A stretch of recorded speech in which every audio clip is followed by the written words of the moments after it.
All right. Some of you might have seen my face at various audio shows.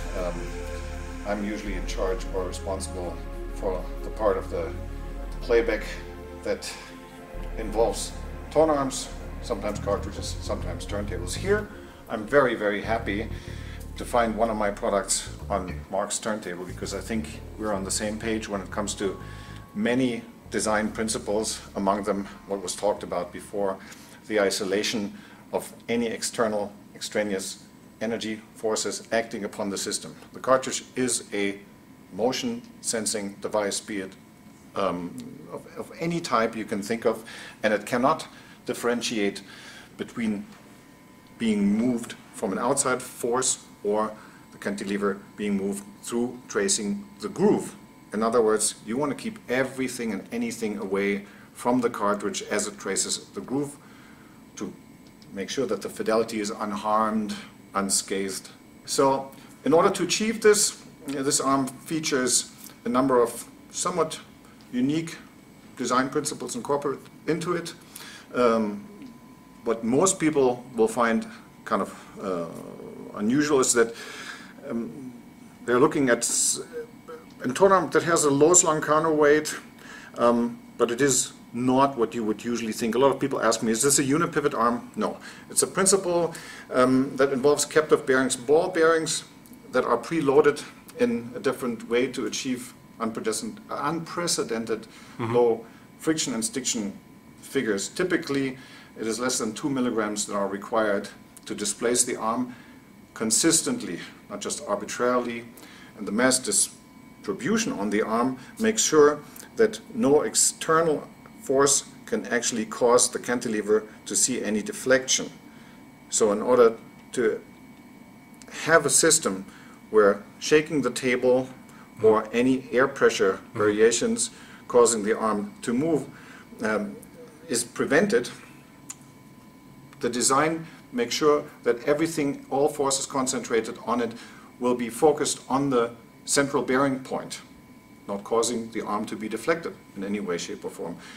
Some of the things you've not seen in any of my arms before: carbon fiber used as a material for the arm wand. I'm normally not a big fan of it for a variety of reasons, but here we've come up, partially with the help of Dohmann, with a solution that provides incredible structural integrity. Bending torsional forces required to move this in any way, shape, or form would be, I mean, magnitudes higher than what you could actually pick up with very sophisticated measuring devices.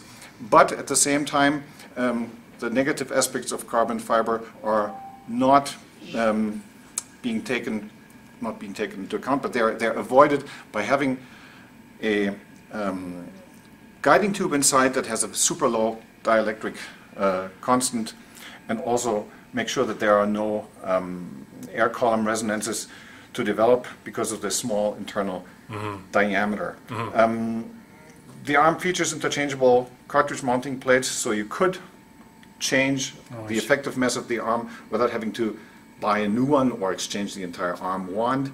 There are several interfaces that are part of the design that allow the user to optimize the setup for a particular cartridge. It's not to say that the arm has to be optimized for one particular cartridge, but you could tailor the outcome ever so slightly. It's like putting a different mat on there. If you change the torque on some of the screws, as much as changing the torque with which the lower part of the counterweight, you see that it's a two-part. I do see.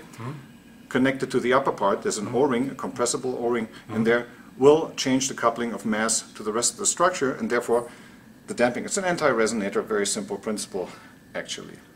So other than that, there's not much to say besides the fact that the wiring harness features, again, sorry for using the word again, an unprecedented low capacitance figure. It's typically a little more than 22 picofarads if you don't connect the ground or shield, and a little more than that. Symmetrical all the way through, no additional contact points. The wiring used is high purity, long crystalline copper cryode, so we're taking great care in keeping all the losses associated with wiring at an absolute minimum. And Frank, what about the anti-skating? Yes, the arm does feature a skating compensation. which is not obvious to the naked eye, but internally there is a magnetic circuit and a screw accessible from right where the arm lift bar is that acts upon it. At its end it carries a magnet, and there are opposing magnets on the other side. So you can adjust the arm to compensate for skating. Obviously, that's one of the features I wouldn't want to be without, particularly with modern cartridges. In addition, speaking about modern cartridges, some of them are rather temperamental in terms of the vertical tracking force. There is a very small window at which they perform best. Yeah, you need a So very you have fine tune. a very fine tuning, finely threaded 0.5 millimeter thread tuning weight, which allows you to change the tracking force by about plus minus 0.15 grams without having to shift. Yeah, perfect. One last word, I need to add that what you see here is a 9.4 inch version. It comes in two lengths, 11.1, 282 millimeters effective length, which is a quote of classic tonearms from the past, like Micro MAX 282 and some Audio-Technica studio arms. So it's not a full 12 length, but 11.1 inches. And I find that to be a very good length to work with some of the larger turntables without having to go as long as some people would like it. There's no gain in making it any longer than 11.1 inches, in my opinion. Thank you. Good. Thank you very much, Frank Schröder from Schröder Tonearms.